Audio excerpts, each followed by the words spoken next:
안녕하세요. 경남 창원에 사는 35세 여성입니다. 저는 몇 년 전 남편의 바람으로 이혼했습니다. 문제는 이제 와서 저와 다시 합치고 싶다고 전 남편이 매번 찾아오고 있다는 겁니다. 한 남자와 악연으로 만나 얼마 전까지 고통받았던 제 얘기를 평소에 애청하는 유튜브 채널에 보내봅니다. 저는 대기업에 다니는 아버지와 부동산 공인중개사를 하시는 어머니 사이에서 무남동녀로 태어났습니다. 부모님은 맞벌이시기도 했고 외동이지만 독립적인 사람이 되도록 교육을 하셨어요. 그래서 또래보다 제 앞가림을 빨리 한 편이었죠. 일찍이 전문대 화훼과를 나와서 25살에 작은 꽃집을 창업했어요. 엄마가 부동산 업종을 하시다 보니 어릴 때부터 저축한 돈으로 저렴하고 투자 가치가 있는 건물을 매매할 수 있었죠. 20대 성년이 되자마자 샀던 건물이 몇 년이 지나 저에게 사업을 할 수 있는 종잣돈이 된 겁니다. 10대 때부터 꽃과 나무를 가까이 하면 마음이 편안해지고 행복하더라고요. 부모님은 제 진로 선택에 반대는 하지 않으셨지만 자신을 닮지 않은 것 같다며 신기해하시긴 했어요. 소규모로 시작한 꽃가게였지만 저만의 디자인과 안목으로 일대에서는 단골도 꽤 많이 생겼더랬죠. 가게를 오픈하고 3년 정도 지났을까 부모님 지인분을 통해 맞선이 들어왔어요. 28살 꽃과 연애를 하는 중이라 남자는 안중에도 없던 저는 생애 첫 선을 보게 되었습니다. 만나서 반갑습니다. 김준영입니다. 안녕하세요. 손재니입니다. 저보다 3살 연상인 맞선남은 마산 출신으로 창원에서 자동차 정비센터를 운영하고 있다고 했습니다. 서글서글한 성격과 운동으로 다져진 체격, 부리부리한 눈이 인상적인 분이더라고요. 한마디로 남자다운 느낌이 강한 사람이었습니다.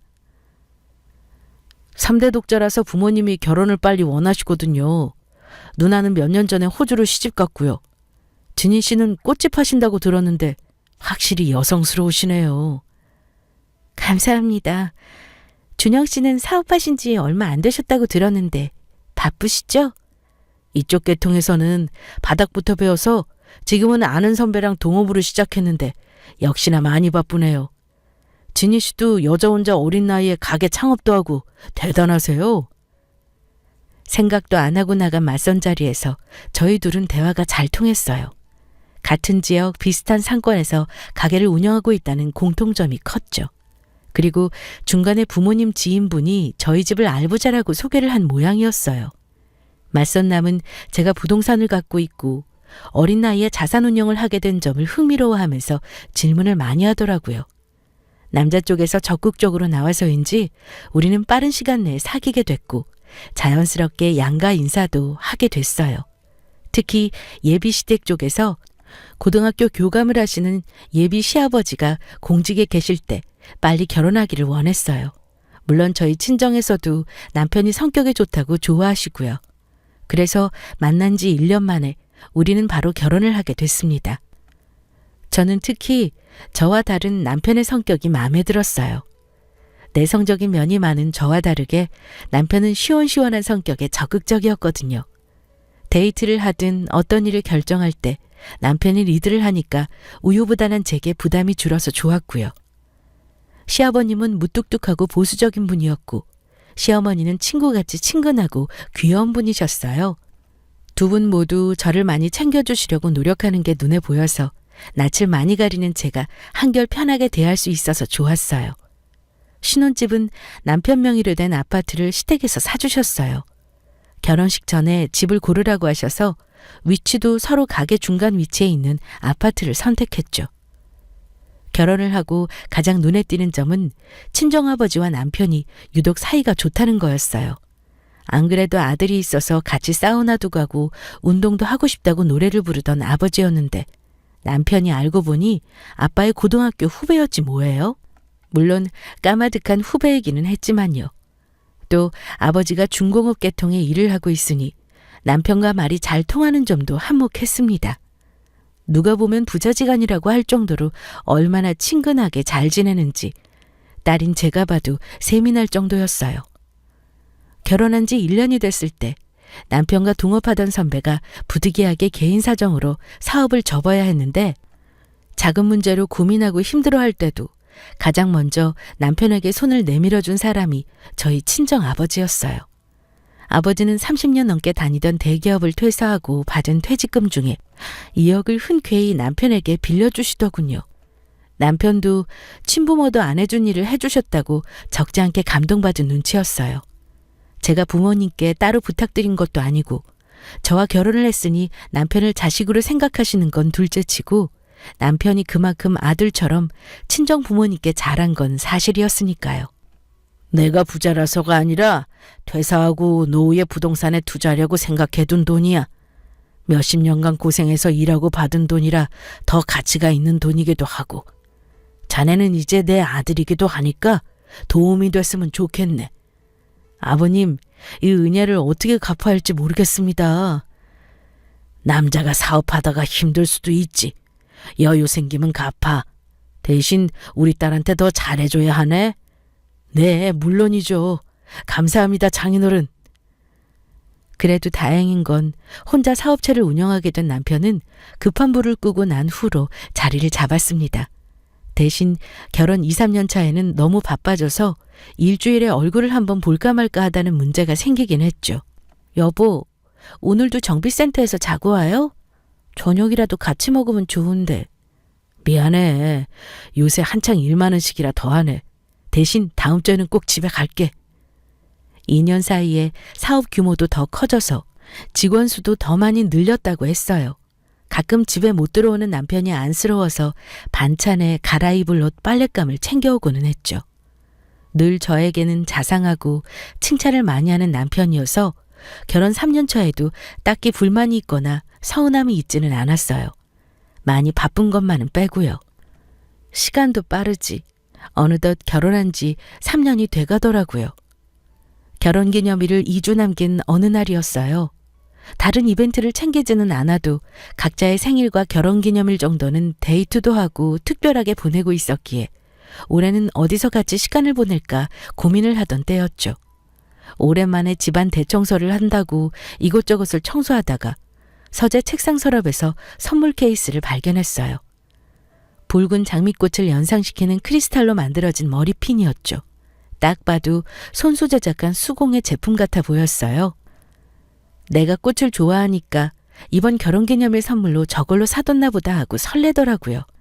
요새 매번 바쁘다고 신경 못 써줘서 미안하다 하더니 이렇게 미리 선물도 준비하고 감동이었어요. 결혼기념일 당일날 남편은 오늘도 일이 많아 야근을 해야 한다며 함께 시간을 못 보내 미안하다고 하고 끝이 나더라고요. 워낙 지난 2년간 계속 있었던 말들과 일이었기에 괜찮다고 생각했는데 그날은 섭섭함에 눈물이 찔끔 나왔어요. 결혼하고 오빠 사업 어려워지고 자리 잡는다고 바쁘고 고생한 건 알겠는데 우리 기념일까지 있고 함께 못하는 건 진짜 아닌 것 같아. 진이야, 내가 나 혼자 잘 살겠다고 이러는 것 같아? 우리 가족 모두 잘 살면 좋겠다고 나 최선을 다하고 있어. 그깟 기념일 한번 같이 안 보냈다고 서운해할 일이야? 당신은 다른 여자랑은 다를 줄 알았는데 실망이다. 당신도 같이 가게 운영하는 사람이라 이해해 줄 줄 알았는데 우리 따로 떨어져서 생각 좀 해보자. 한동안 정비센터에 있을게. 제가 약속을 잊은 부분에 서운하다고 얘기하자 여태껏 한 번도 화를 낸 적 없던 남편은 오히려 자신이 실망했다며 화를 내는 거였어요. 서로 떨어져 있자면서요. 마치 제가 해서는 안 될 말을 했나 싶어 한동안 전전긍긍했습니다. 제 꽃가게는 프랜차이즈 문의가 올 정도로 잘 되고 있었어요. 창원에서 유명한 백화점 문화센터에서 꽃꽂이 강의도 맡아서 하며 바쁜 나날을 보내고 있었죠. 3개월 강의반 1기, 2기를 무사히 마치고 3기 수강생 첫 수업 날이었어요. 낯이 익은 예전 수강생들과 신규 수강생들 12명이 모였더라고요. 첫날은 오리엔테이션 개념으로 서로 인사하고 앞으로 수업 방향에 대해 가볍게 얘기하는 형식이었어요. 각자 인사를 하고 얘기를 나누는데 유독 한 여성분이 저를 뚫어져라 쳐다보더군요. 화려하고 매력적인 생김새의 미인이었어요. 안녕하세요. 워낙 입소문이 좋은 강의라 들어보고 싶어서 수강했어요. 한수민입니다. 잘 부탁드려요, 손진희 선생님. 첫 수강이시군요. 반갑습니다. 3개월 동안 잘 지내봐요. 웃으면서 회원분과 인사를 나누는데 순간 제 눈에 머리에 꽂혀있는 머리핀이 눈에 들어왔어요. 예전에 제가 받을 선물로 알았던 장미 크리스탈 머리핀이었어요. 흔하지 않은 반짝임이 매력적이라 잊을 수 없는 액세서리였는데 그 여성분이 하고 있더라고요. 신기하기도 하고 반갑기도 해서 저도 모르게 어디서 구입한 머리핀이냐고 물었죠. 그랬더니 선물 받은 제품이라 어디서 샀는지는 모른다고 살포시 웃더군요. 순간적으로 기분이 묘해져서 여자분 얼굴을 한 번 더 쳐다보게 됐어요. 남편은 진심으로 화가 덜 풀렸는지 약 1달가량을 정비센터에서 보내더라고요. 이렇게까지 화낼 일인가 싶다가도 한편으로 일한다고 너무 고생하는데 제가 맘도 못 헤아리고 징징거렸나 싶어 내심 반성하고 있었습니다. 그래도 1달 후에는 집에 다시 들어오더군요. 대신 냉랭함은 그대로 유지해서 예전 같았으면 손도 잡고 포옹도 해주고 농담도 던질 사람이 쌩하니 차가워졌어요. 심지어 제가 옆에 다가가면 슬쩍 피하기까지 하는 게 아니겠어요?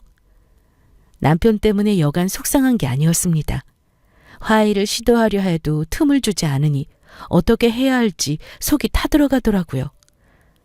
문화센터 3기 수강생들과 1달가량 수업을 하면서 많이 친해져서 저녁 식사 겸 회식을 하게 되었어요. 회원 중 묘한 인상을 주었던 장미 머리핀 수강생이 마침 일본식 선술집을 운영하는 사장님이었어요. 이 차를 쏜다면서 저희 회원들을 데리고 자기 가게로 가더라고요.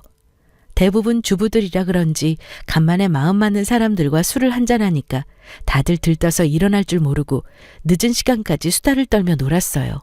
수민 회원님, 처음 봤을 때부터 분위기가 장난 아니다 했는데 이자카야 사장님이었네.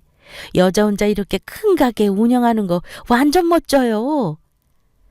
수민 회원님은 미혼이에요? 결혼은 한 번도 안 하고요? 술자리에서 단연 화두는 술집 사장인 한수민 회원 이야기였어요.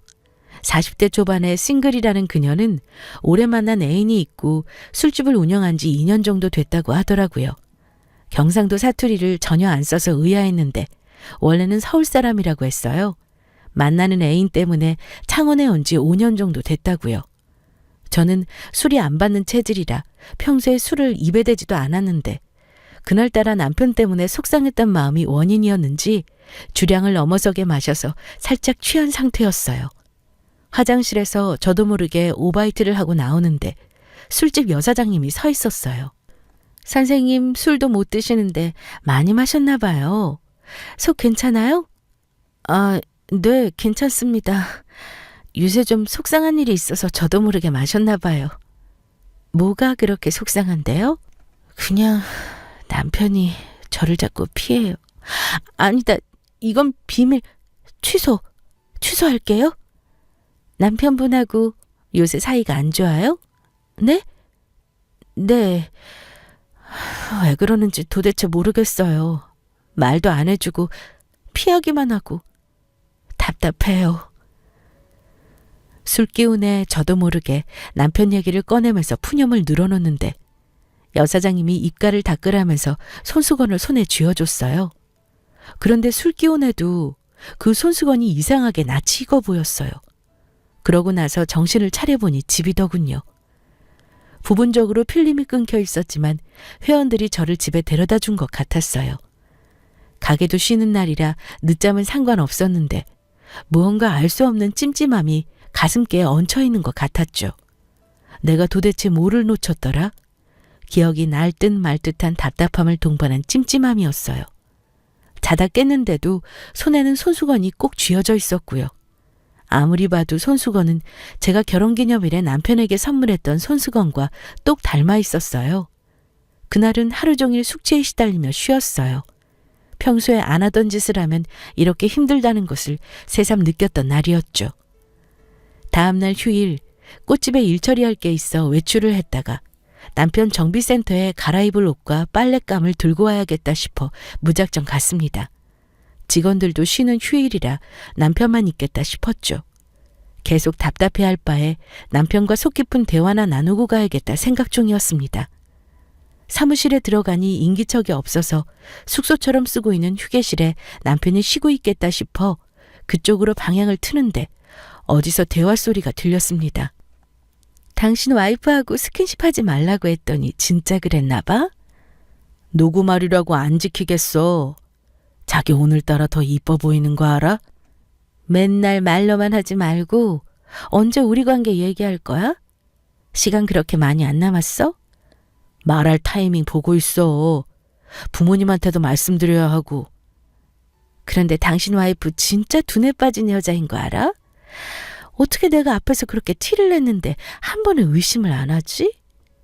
와이프가 좀 눈치가 없긴 해. 뭐 그러니까 결혼도 할 생각했던 거고. 결혼하고 이렇게 집에도 안 들어가는데 정상적인 관계라고 생각한다는 게 어이없어. 암튼 그래도 그 덕분에 우리가 함께 있을 수 있었으니까 다행이라고 봐야지. 남자 목소리는 분명 남편 목소리였고 옆에서 어떤 여자와 대화를 나누고 있었습니다. 갑자기 온몸이 덜덜 떨려왔어요. 그들이 말하는 와이프가 누구를 가리키는 말인지 알게 됐기 때문이었죠. 설마 아닐 거야 라는 두려움과 함께 반쯤 열린 휴게실 문에 들어서니 어떤 여자를 무릎에 앉혀놓고 토닥토닥 해주는 남편의 모습이 보였습니다. 당신, 여긴 어떻게... 남편은 갑작스런 제 등장에 놀랐는지 말을 잇지 못하더군요. 이윽고 무릎에 앉아있던 상간녀가 얼굴을 돌렸을 때 저는 온몸에 혈액이 빠져나가는 듯한 기분을 느꼈습니다. 바로 제 문화센터 강의를 듣는 술집 여사장이었어요. 수민 회원님이 어떻게 남편이랑... 어처구니가 없는 건 두 불륜 남녀가 저보다 더 덤덤했다는 겁니다. 제가 온몸을 떨며 말을 더듬건 경악하건 상관없이 마치 이런 순간을 기다려온 사람들처럼 태연한 표정으로 저에게 자리를 권했습니다. 어차피 이렇게 된 상황이니 앉아서 함께 대화나 하자고요. 아마 제가 제정신이었다면 화를 내면서 너희 같은 인간들 가만 안 둔다고 무슨 대화를 하냐며 뭐라 한마디라도 했을 텐데 안타깝게도 머릿속이 백지처럼 하얗게 되면서 말 잘 듣는 로봇 마냥 의자에 앉아 있었습니다. 언젠가 할 이야기였어. 보시다시피 나 수민이랑 오래 만난 사이야. 그리고 지금 내 아이를 임신했어. 빠른 시일 내로 이혼하자. 진희 선생님이 기억할지 모르겠지만 7년 만났다던 제 애인이 준영 씨예요. 진희 씨보다 제가 몇 년은 더 만났고 원래 결혼하려고 했는데 준영 씨 집에서 반대해서 못했던 거고요. 말 그대로 진희 씨보다 내가 더 먼저란 말이에요. 그럼 두 사람 나랑 맞선 보고 결혼 준비할 때도 계속 연인 사이였다는 말이에요? 그래요. 준영 씨랑 나 그 전에 잠시 헤어진 적은 있어도 진짜 이별한 적은 없어요. 도대체 그럼 왜 나랑 결혼한 거예요? 부모님이 반대를 하던 말던 둘이서 만났으면 되잖아요. 그 이야기를 하자면 길긴 한데 준영 씨 부모님이 결혼을 하면 준영 씨 앞으로 재산을 해주신다고 하셨거든요. 저는 며느리로 안 된다고 못 박으셨고요. 그게 가장 큰 이유기는 하네요. 뭐라고요? 지금 그 말은 그 재산 얻겠다고 나랑 일부러 결혼했다는 말이에요? 맞아. 당신이랑 결혼한 이유 그게 가장 커. 말 그대로 나랑 수민이 사이에 당신이 잠깐 끼어든 거지. 그러니까 합의 이혼해줘. 30평생 살다 이런 사기는 또 처음 들어봤습니다. 자기 부모 재산 물려받겠다고 엄한 사람을 유부녀로 만들어 놓고 이제는 이혼녀로 만들겠다니요. 이 두 년놈들이 작정하고 사람을 바보로 만들려는 모양이었어요. 이 사람들과 더 얘기를 하다가는 제가 미쳐버릴 것 같아서 자리를 박차고 나왔습니다.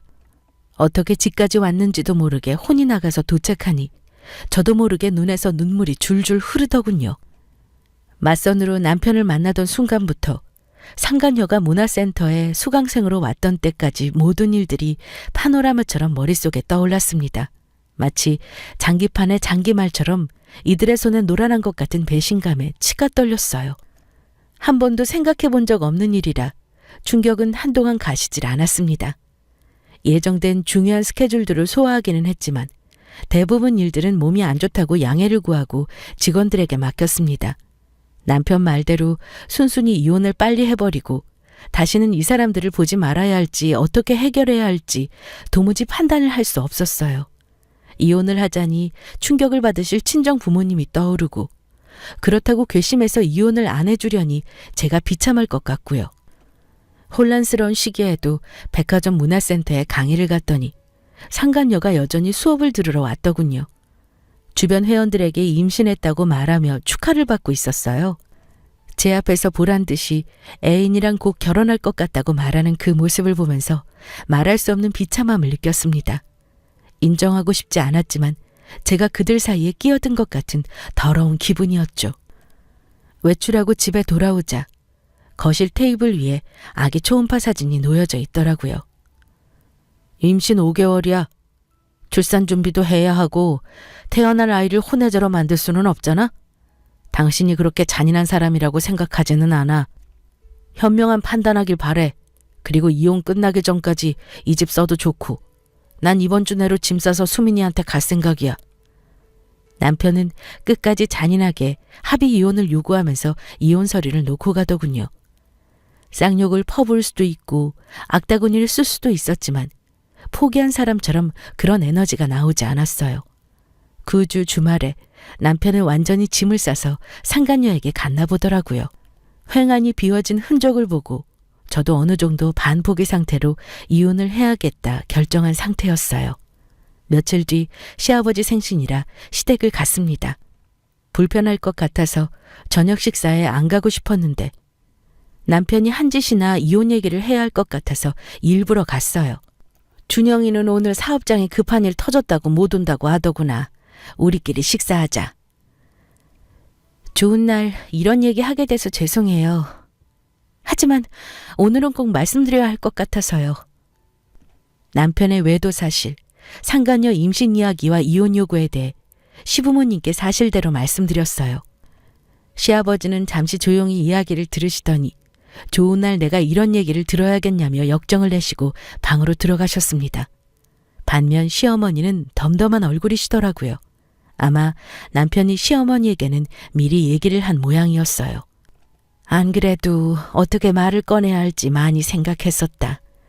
그래서 준영이랑 언제 이혼할 거니? 생각 중이에요. 임신 5개월이라 하더구나. 손자라고 하고. 너도 알다시피 우리 집은 손이 귀한 집이라 아이를 포기할 수 없구나. 잘 생각해서 합의하고 너도 새 출발해야지. 시어머니는 팔은 안으로 굽는다고 미안하다는 말 한마디 없이 빨리 이혼하라고 하시더라고요. 결혼 촉이 그렇게 친근하게 다가와 주시고 챙겨주던 시어머니는 이미 사라지고 없었어요. 같은 여자로서 안타까워서 하는 말이지만 결혼 생활 3년 동안 아이를 빨리 가졌어야지. 남자들은 자기 피부치에 얼마나 약한 존재인 줄 아니? 우리 준영의 문제가 아니라 너가 좀 더 적극적으로 임신을 하려고 했다면 일이 이렇게까진 되진 않았을 거다. 나는 그 수민인가 하는 애 며느리로 볼 생각도 없었고 너가 이 빌미를 준 거나 마찬가지야. 저를 은근히 생각해주는 척하면서 본인 아들 잘못이 아니라 제가 문제였다는 식으로 얘기하시더군요. 이 모든 사단을 남편과 상간녀가 꾸민 짓인데도 제가 빨리 임신을 못해서 이혼당하는 식으로 얘기하는 말에 남아있던 정남이가 다 떨어지는 기분이었습니다. 그리고 그 순간 이 가족들 모두를 가만둬서는 안 되겠다는 생각이 들면서 이전에 없었던 투지와 분노가 끌어올랐습니다. 도대체 이 사람들에게 내가 왜 잘못했다는 얘기를 들어야 하며 왜 순순히 의견을 따라줘야 하는지 다시 생각하게 되더라고요. 비난받고 고통받아야 하는 사람들은 그들인데 제가 일방적으로 공격받는 기분이었죠. 그 길로 남편이 주고 간 합의 이혼 서류를 들고 정비센터로 갔습니다. 그리고 남편이 보는 앞에서 이혼 서류를 찢어버렸어요. 이게 뭐 하는 짓이야? 당신 나랑 이혼 안 하겠다는 거야? 내가 이런 말까지 안 하려고 했는데 이제 나도 부모님한테 재산 받았고 사업도 자리도 잡았고 살만한데 당신이랑 살겠냐고. 이혼하자 좀 제발. 나 당신이랑 이혼 안 하겠다고 한 적 없어. 그냥 순순히 합의 이혼 따위는 절대 안 하겠다는 거지. 이혼 소송할 거야? 당신이고 그 여자한테 받아야 할 건 받아야겠어. 그리고 우리 아버지한테 빌려간 돈 다시 돌려줘. 뭐라고? 말도 안 되는 소리 좀 그만해. 뭐하러 미련하게 소송까지 해? 그게 그렇게 쉬운 일인 줄 알아? 제발 서로 번거롭게 하지 말자. 왜 안 부리던 고집을 부려? 그리고 당신 앞으로 나한테 이래라 저래라 명령하지 마. 그리고 내가 항상 잘못했다는 듯 말하는 투도 역겨우니까 더 이상 쓰지 말고. 잘못은 네가 했지 내가 했냐? 제가 폭발하듯 쏟아내는 말에 놀랐는지 멍하게 바라보는 남편을 두고 집으로 돌아왔습니다. 더 이상 이 더러운 인간들과 연관된 곳에서 살 수 없어서 짐을 쌌습니다. 일단은 꽃집 창고에 짐을 옮겨두고 집을 구하기 전까지는 가게에 있는 방에서 지낼 생각이었죠. 돈에 환장한 사람들이니까 순순히 위자료나 빌린 돈을 줄 것 같지는 않았습니다. 수소문을 해서 상간 이혼 전문 변호사를 고용했습니다. 그간 조금씩 모아온 카톡, 문자, 대화 녹취록, 사진 등을 증거로 확보해두고 남편에게 위자료와 재산분할 청구 소송, 상간녀에게도 위자료 청구 소송을 준비했습니다. 특히 친정아버지가 빌려준 2억을 돌려받은 부분을 준비하기 위해서는 친정부모님께 어쩔 수 없이 모든 얘기를 해야 했어요. 처음 남편의 이야기를 들으시고 남편은 꽤나 충격에 잠기시더군요. 그리고 이내 곧 엄청난 분노와 배신감을 느끼셨는지 이 족속들을 가만히 안 둔다고 난리셨어요. 저는 오히려 이제 덤덤히 현실을 받아들이는 수준까지 왔기에 우리가 흥분하고 감정적으로 대응할 필요는 없고 차분하게 법적으로 대응하고 받아낼 게 있으면 모두 받아내고 끝내면 된다고 설득했어요. 부모님도 침착하고 이성적으로 대응하는 제 모습에 도리어 놀라시더군요. 친정아버지 돈을 변제하라고 남편과 얘기를 다시 한번 나눴지만 합의가 안 됐습니다. 예상을 했던 부분이라서 민사소송으로 손해배상 청구를 별도로 신청했어요. 다행히 아버지에게 남편과 나눈 문자, 카톡 내용이 남아있었고 무엇보다 입금 내역이 증거가 되었기에 별 문제는 없었습니다. 10개월 동안 이혼 소송을 진행하면서 웃지 못할 해프닝도 일어났는데 이 불륜 커플이 소송 중에 결혼식을 올린 거였습니다. 한 달이 건너면 다 아는 좁은 창원 시내에서 소송 판결 전이라 중혼에 해당하는지도 모르고 멍청하게 식을 올렸던 거죠. 모르는 사람들에게도 회자가 될 정도의 이야기였습니다. 아마 아이 호적 문제 때문에 어지간히 급했었나 싶기도 하고요. 이 일로 부정행위로 간주되어 상간녀와 남편의 위자료는 더 가중되었습니다. 그리고 소송도 제게 유리하게 돌아가게 되었고요. 상간녀는 제게 3,500만 원의 위자료를 지급하게 되었는데 억울했는지 항소를 제기하기도 했어요. 하지만 항소가 기각되고 그대로 확정이 되어서 빼도 박도 못하고 고스란히 돈을 지급하라는 명을 받았죠. 남편 같은 경우는 부모님에게 물려받은 아파트와 부동산 재산에서 제 기여도가 인정됨에 따라 7대3 비율로 재산 분할하라는 판결이 나는 바람에 자신의 피땀 같은 돈 3억을 줄 수밖에 없었습니다. 더불어 위자료도 3천만 원 지급하게 됐고요. 친정아버지 돈을 강제 집행하게 되면서 알고 봤더니 2억은 남편의 사업자금으로 사용된 게 아니라 상간녀 사업자금으로 쓰여진 거였어요. 추악한 짓을 하는 사람들이 한 가지 일로 끝나지 않듯이 파도 악취가 나는 사실밖에 없더군요. 소송을 끝내고 나서는 기억 속에서 도려내고 싶을 정도였습니다. 씩씩하게 싸우며 버티던 이혼 소송이 승소로 마무리되고 에너지가 소진이 되었는지 어느 날부터 불면증과 무기력증에 시달렸어요. 도저히 안 될 것 같아 용기를 내어 정신과에 상담을 받으러 갔습니다. 검사 결과 중간 단계 우울증으로 진단받았어요. 항우울제 약을 권유받았고 꾸준한 운동 등 생활 속 치료를 하라고 했습니다. 그저 단기적으로 생각했던 우울증은 평생에 걸쳐 남을 수도 있다고 하더라고요. 그래서 내버려두는 것이 아니라 적절한 치료가 필요하다고요.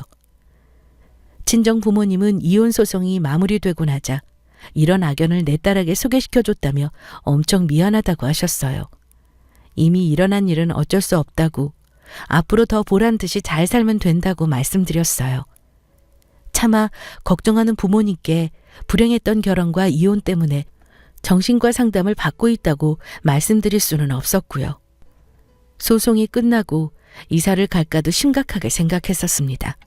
하지만 제가 죄를 지은 것도 아닌데 제 고향을 떠나야 하나 하는 생각이 들더라고요. 마음을 고쳐먹고 똥은 무서워서 피하는 게 아니라 더러워서 피한다는 마음을 가지고 살았습니다. 그 후 2년. 여전히 정신과를 정기적으로 다니기는 하지만 취미 운동도 시작하고 봉사활동 모임도 나가면서 우울증이 많이 호전되었다는 진단을 받았습니다. 그러던 어느 날 마트에 쇼핑을 갔다가 우연하게 상간녀를 봤습니다. 아이를 안고 옆에 일행이 있어서 아마 그 여자는 저를 못 봤던 것 같은데 저는 꽤 오랫동안 관찰할 수 있었죠. 분명 이혼 소송이 끝나고 전 남편과 상간녀는 결혼을 해서 가게를 다 정리하고 서울로 갔다는 얘기까지 들었어요. 저도 지난 2년간 창원 시내에서 안 마주치길래 그런가 보다 했었죠. 질긴 인연이기는 한지 마트에서 또 마주치다니 신경을 끄고 나가려는데 웬걸 일행으로 보이는 젊은 남자와 상간녀가 입맞춤을 나누는 거였어요. 저와 상관없는 사람들이었지만 갑자기 흥미진진해지더군요. 그러다가 아들 얼굴을 보는데 전 남편과 상간녀는 눈이 크고 이목구비가 큼직한데 반해 아기는 전형적인 동양의 실눈에 오밀조밀 섬세한 이목구비더군요. 마치 아기를 안고 있는 젊은 남자의 이목구비와 똑 닮아 있었죠. 그리고 마침 남자와 상간녀는 보란듯이 스킨십을 하고요. 마트를 나오면서 저도 모르게 깔깔거리는 히스테릭한 웃음이 나오더군요. 종국에는 주차장에서 사람들이 쳐다보던 말던 배꼽 잡고 웃었습니다. 여자의 촉이란 과학적인 증거 따위 없어도 어떨 때는 많은 것을 알게 하기도 하니까요.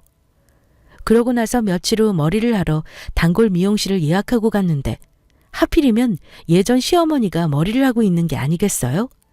몇 년간 평화롭게 살았는데 최근 들어 이 지구상에서 가장 보기 싫은 족속들이 하나둘씩 다시 마주치는 기분이었어요. 제가 잘못한 게 뭔가 싶어서 무시하고 자리에 앉았어요.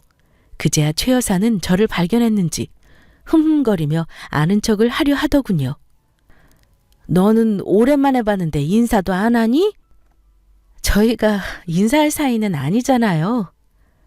너 안 본 사이에 제법 맹랑해졌다. 말 가려 하세요. 제가 아주머니한테 그런 말 들을 사람 아니잖아요. 뭐? 뭐가 그렇게 잘났다고 기고만장하니? 우리 아들 돈 그렇게 뜯어가고 나니까 속이 후련하디? 뜯어가다뇨. 제가 받은 정신적인 피해에 비하면 택도 없는 위자료일 뿐인데요. 아직 젊은 애가 돈독이 아주 올라서 명목이라는 명목은 다 덮어 씌워가지고 돈을 뺏어가고 정말 요즘 사람들은 무섭다니까. 아주머니, 불륜 저지르고 당당하게 이혼 요구하는 인간이 정상이에요? 사기 결혼으로 고소 안 한 걸 다행으로 하세요. 너 왜 말끝마다 아주머니라고 하니? 아주 기분 나빠. 그리고 우리 아들이 정상이 아니라는 얘기니? 그러는 임신 못하는 너는 정상이고? 아직 혼자 살지? 충분히 젊은데 재혼도 하고 그러지. 없어 보이게. 최 여사의 말이 끝나자마자 다수의 미용실 직원들을 포함해서 미용실 안이 고요해지더군요. 전 시어머니는 자신들의 잘못 따위는 생각도 못하고 제가 자기 아들 돈 뜯어갔다고 생각하는 무개념 철면피 같은 인간이었어요. 오랜만에 봤는데도 여전히 선을 넘더라고요. 남의 인생에 간섭 따위 하고 싶지 않았지만 저를 쪽팔리게 하려고 도발하는 모습을 보니 사뿐히 지르밟고 싶어지지 뭐예요? 며느님 창원 왔던데 아세요? 이번에 집안 행사 때문에 잠깐 왔는데 너가 무슨 상관이야? 아직도 그쪽에 피해의식이 있니? 며느님 간수 잘하셔야겠던데요? 그 좁은 마트 안에서 웬 젊은 남자랑 눈 돌아서 환한 대낮에 뽀뽀나 하고 있고 그 정도면 바람인가 발정인가 모르겠네요. 뭐라고? 이게 어디서 말 함부로 하고 있어? 남의 며느리한테? 며느님과 스킨십 하던 그 남자 되게 귀한 손주랑 똑 닮아 있던데 아이 태어나고 나서 이상한 거 못 느끼셨어요? 어떻게 애가 부모 둘 다 안 닮을 수가 있죠? 뭐? 아무리 그래도 너도 막장이다. 어떻게 애를 가지고 모함하니? 가슴에 손을 얹고 생각해보세요, 아주머니. 손자한테 진짜 정이 가던가요? 본인이 훨씬 더 잘 알고 계실 것 같은데요? 아니, 저게 잘 살고 있는 집에 헛소리를 찌꺼리고 가만 안 둬 그냥. 저는 그 말을 끝으로 무시해버리고 바로 미용실에서 나왔습니다. 저도 그저 심종으로 얘기를 한 거였지만 말을 할수록 그럴듯하더라고요. 저는 그때 미처 몰랐습니다. 제 한마디가 어떤 파장을 일으킬지요. 몇 달이 지나 그날의 일들은 잊고 지냈어요. 꽃집 문을 열자마자 직원들에게 가게를 맡기고 사무실에서 볼일을 보고 있는데 직원 한 명이 손님이 찾아왔다 하더군요. 미리 약속을 한 사람이 없는데 싶었지만 사무실로 모시라고 했죠. 문을 열고 들어오는데 전 남편이었습니다. 당신이 여기 무슨 일이야? 왜 왔어 여길? 확인할 게 있어서. 우리가 할 말이 남았던가? 무슨 일인지는 모르겠지만 빨리 하고 나가줘. 2달 전에 미용실에서 엄마 만났다며. 응, 그랬지. 왜? 당신 무혁이가 나랑 안 닮았다고. 마트에서 수민이랑 어떤 남자가 스킨십 하는 거 봤는데 그 남자랑 무혁이 닮아 보였다고 했다고. 그 길로 엄마가 친자 검사하셨어. 그런데 내 친자가 아닐 확률이 99.7% 나왔더라고. 혹시 이 사진 속 남자가 당신이 마트에서 수민이랑 같이 있는 거 봤다는 사람이야? 전 남편은 사진을 제게 보여주며 확인해 보라고 했어요. 마트에서 봤던 그 젊은 남자더군요. 저는 그 남자가 맞다고 했죠. 상간남이었던 모양이야. 8살 연하라는데 아마도 그 남자가 아이 친부겠지 싶어. 그래? 그렇구나. 그런데 왜 이 얘기를 나한테 와서 해? 내가 알아야 할 일이던가? 너가 그 남자와 수민이가 같이 있던 걸 봤었고 그걸 엄마한테 얘기했잖아. 이 일에 책임이 있지. 뭐? 책임? 단어 선택 잘못한 거 아니야? 당신 집안 내력인가 봐. 왜 맨날 남 탓을 해? 지금 이 이야기를 하면서 싸우던 대화를 하던 할 상대는 내가 아니라 당신 현재 와이프라고. 전 와이프가 아니라. 알아. 이미 이 부분에서 대판 싸우고 곧 3자 대면도 할 거야. 친자 검사도 다시 하고. 내가 그 사람 사진 확인했으니까 이제 가. 그리고 다시는 오지 마 좀. 당신도 나랑 이혼할 때 수민이 존재 알고 했을 때 이런 기분이었어? 비참하고 지옥에 떨어진 기분 말이야. 시간이 지나서 잘은 기억 안 나. 그런데 당신을 좋아하고 사랑해서 뺏겼다는 그런 생각은 안 들었고 그냥 날 호구 등신 취급한 거에 대한 분노나 배신감 정도랄까? 나 정신과 의사 아니고. 당신도 참 뻔뻔하다. 어떻게 이 문제를 나한테 상의할 수가 있니? 나 이래야 해. 가줘. 전 남편은 머뭇거리면서 할 말이 남은 듯 보였으나 제가 상관할 일이 아니었으므로 무시했어요. 그런데 문제는 그 후로 정기적으로 전 남편이 가게를 찾아오고 있다는 거였습니다. 이혼 소송 중이고 상간남의 친자임을 확인했다. 너도 이혼 소송일 때 이렇게 힘들었냐 등 말도 안 되는 핑계를 가지고 오더군요. 가게 문을 닫을 수도 없고 정말 난감했습니다. 나 사실은 당신이랑 이혼하고 나서 당신 생각이 많이 났었어. 정말 미안했어. 진이야, 우리 다시 시작하면 안 될까? 하루는 술을 마시고 왔는지 동공이 살짝 풀린 채로 찾아와서 저를 못 잊겠다고 다시 시작하자는 궤변을 늘어놓더라고요. 마음 같아서는 경찰을 불러 끌어내고 싶은 심정이었습니다.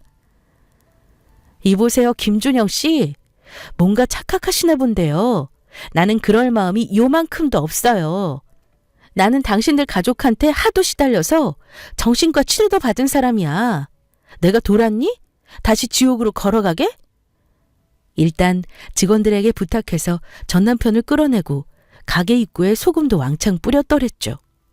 아무리 생각해도 전 남편이 정신병이 있는 사람인가 싶었어요. 아직 그 여자랑 부부이면서 나에게 다시 시작하자니 나보고 이제는 상간녀가 되라는 건가 싶어 어이가 없었어요. 또 전 남편이 가게에 찾아올 때는 직원들에게 제가 출장 중이라고 하라고 시켰어요. 그런데 몇 주 지나자 약발이 떨어졌는지 사무실로 막 밀고 들어오더라고요. 나 마지막으로 말할게. 다음에 또 이렇게 막무가내로 들어오고 찾아오면 법적으로 해결하고 경찰도 부를 거야. 당신이랑 다시 시작할 일은 없어. 꿈도 꾸지 마. 내가 여전히 만만하니? 난 당신하고 이렇게 얼굴 보고 대화하는 것도 싫고 당신 가족들도 다 꼴 보기 싫어. 제발 내 인생에서 꺼져줘. 진이야, 제발. 내가 이렇게 무릎 꿇고 사죄할게. 너한테 상처 준 거 진짜 미안해. 이렇게 아프고 힘들 줄 몰랐어. 당신도 당해보니까 내 맘 알겠어? 그러니 인생 똑바로 살아. 남의 눈에 눈물 나면 당신 눈에는 피눈물 나는 거야. 그리고 이제 와서 사과하고 정상인인 척 하지 말아줄래? 결국 그날 경찰을 불러 전 남편을 끌어내고 나서야 지긋지긋한 만남이 끝이 났습니다. 전 남편은 끝까지 진상인 게 전 여자친구 혹은 전 부인을 만만하고 쉽게 생각하는 나쁜 남자의 습성, 그 이상도 그 이하도 아니었던 거였죠. 끝까지 내가 왜 이런 더러운 꼴을 봐야 하나 싶었지만 싫어하는 마음을 품는 것조차 아깝게 느껴졌어요. 상간녀와 전 남편은 끝내 합의 이혼을 했다고 하더군요. 그러고 나서 전 남편이 폐인이 됐다더라는 소문도 돌고요. 알고 싶지도 않았지만 좁은 동네에서 카더라 소문은 왜 그렇게 쉽게 퍼지는지 아직도 의문입니다. 저는 꽃집 프랜차이즈 사업을 경상도 권역으로 넓히면서 부산으로 본사를 이전시켰습니다. 현재는 창원과 부산을 오가면서 일을 하고 있는 중이죠. 사업을 하면서 다양한 사람들을 만나보면 가끔 예전 남편이나 시댁 사람들 같은 후한무치 유형의 사람들을 볼 때가 있습니다. 어리고 순진하기만 했던 시절에는 어리숙하게 당했지만 지금은 단호하게 손절을 하는 편이에요. 그런 사람들에게는 틈을 주면 안 된다는 걸 깨달았거든요. 제 사연을 들어주신 분들에게는 인복이 가득하길 바랍니다. 살면서 그것만큼 큰 복이 없더라고요. 건강과 행복이 깃드시길 바라며 들어주셔서 감사합니다.